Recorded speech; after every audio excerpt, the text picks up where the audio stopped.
కుబేరా ఈ cinema announce చేసి almost 3 years అయింది.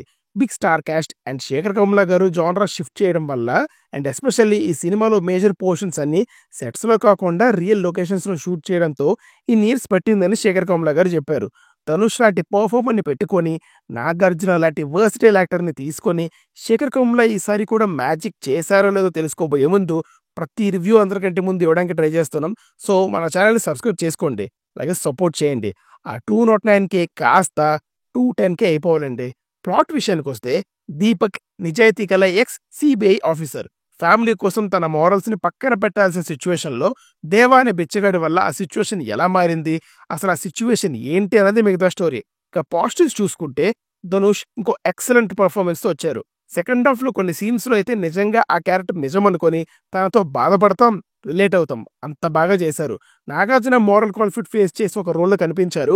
చాలా సెటిల్ పర్ఫార్మెన్స్ తో సీన్స్ ని నీట్ గా ఎన్హాన్స్ చేశారు. Final 40 minutes of the film solid గా ఉండింది. చూస్తారుగా ఈ బిచ్చగాడు ఆడించే ఆట అన్నట్టు అనిపించింది అనమాట. Out of the box mind పోయింది అనట్లేదు, కానీ సెటప్ అండ్ క్యారెక్టర్స్ వల్ల చిన్న ఐడియాస్ కూడా ఫ్రెష్ గా రిలేటబుల్ గా అనిపిస్తాయి. ఈ పోర్షన్స్ లోనే ఒక బేబీతో బిచ్చగాడికి డబ్బులు వేయించే షాట్ ఒకటి ఉంటుంది. చాలా మీనింగ్ఫుల్ గా ఒక ఫుల్ సర్కిల్ లాగా సినిమా మొత్తాన్ని డిఫైన్ చేసేలాగా ఉండింది. ఇలాంటి కొన్ని షార్ట్స్ అండ్ సీన్స్ తో శేఖర్ కమ్ముల గారు ఎంత సాలిడ్ రైటర్ అండ్ టెక్నీషియన్ అని మళ్ళీ ఆయన మార్క్ చూపించారు. క్యారెక్టర్ డిజైన్ బాగుండింది. ఆల్మోస్ట్ ఎవ్రీ క్యారెక్టర్ కి ఒక ఆర్క్ ని ఇచ్చారు. వాటి వల్ల సీన్స్ కూడా బాగా పే ఆఫ్ అయ్యాయి. డిస్కస్ చేసిన థీమ్స్ కూడా ఫ్రెష్ టోన్ లోనే ఉంటాయి. మనకి తెలిసినవే అయినా ఐడియాస్ వల్ల సెటప్ వల్ల ఇంపాక్ట్ఫుల్ గా అనిపిస్తాయి. డిఎస్పీ బీజం సూపర్ గా ఉండిందండి. Pre climax and climax portions లో ధనుష్ ఇంట్రోలో కొన్ని ఫ్యూజన్ థీమ్స్ ని ఇచ్చారు, భలే వర్క్ అయ్యాయి. సినిమాటోగ్రఫీ, ఎడిటింగ్, ప్రొడక్షన్ వాల్యూస్ ఇవన్నీ సినిమాకి యాడెడ్ అడ్వాంటేజ్ గా మారాయి. నెగిటివ్స్ మాట్లాడుకుంటే సినిమాలంతా అన్నది ఫీల్ అయిపోతామండి. ప్రీ ఇంటర్వెల్ టైం కి ఇంకా ఇంటర్వెల్ రాలేదేంటి, ఎంత పొడుగుంది ఎట్రా నాయనా అన్న ఫీలింగ్స్ అయితే ఇచ్చింది.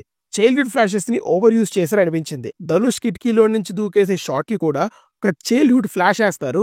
అంత స్పూన్ ఫీడింగ్ అవసరం లేదేమో అనిపించింది. స్టోరీ లైన్ చాలా ప్రిడిక్టబుల్ గా ఉంటుంది. ఫస్ట్ 15 minutes లో మనకి సినిమా మొత్తం అర్థమైపోతుంది. అండ్ ఆ ఒక్క థ్రెడ్ మీద నడిచేసరికి సీన్స్ బాగున్నా లెంతీగా అనిపించాయి. విలన్ క్యారెక్టర్ స్టార్టింగ్ లో పవర్ఫుల్ గా అనిపించినా కూడా పూరు డైల్యూట్ అయినట్టు అనిపించింది అనమాట. కొన్ని సినిమాటిక్ లిబర్టీస్ తీసుకోవడం వల్ల కూడా ఈ ఫీలింగ్ ఉండొచ్చు. And cinema A time period లో నడుస్తుంది అన్నది క్లారిటీ లేదు. స్మార్ట్ ఫోన్స్ ఉంటాయి కానీ సోషల్ మీడియా ప్రస్తావన ఉండదు, ఆన్లైన్ పేమెంట్స్ గురించి ఉండదు. ఫస్ట్ అది కాన్షియస్ చాయిస్ అయినా ఫస్ట్ కొంచెం కన్ఫ్యూజింగ్ గానే ఉండింది. ఒక టైం పీరియడ్ ఏదైనా మెన్షన్ చేసి ఉంటే ఈజీగా ఉండేదేమో, లేకపోతే నేనేమైనా మిస్ అయ్యానా? చూసి వచ్చాక కామెంట్స్ చెప్పండి. ఓవరాల్ గా Kubera is a decent drama from Sekhar Kammula and Dhanush garu. Length ఇబ్బంది పెట్టినా సినిమా పర్పస్ ని ఫుల్ఫిల్ చేయడంతో మంచి సినిమా అయింది. మూవీ చూసాక మీ ఒపీనియన్ అంటే కింద కామెంట్స్ చెప్పండి. ఈ వీడియోకి లైక్ చేయండి. ఇలాంటి మరిన్ని ఫస్ట్ రివ్యూస్ కోసం సబ్స్క్రైబ్ చేసుకోండి. Thank you team. సబ్యూ.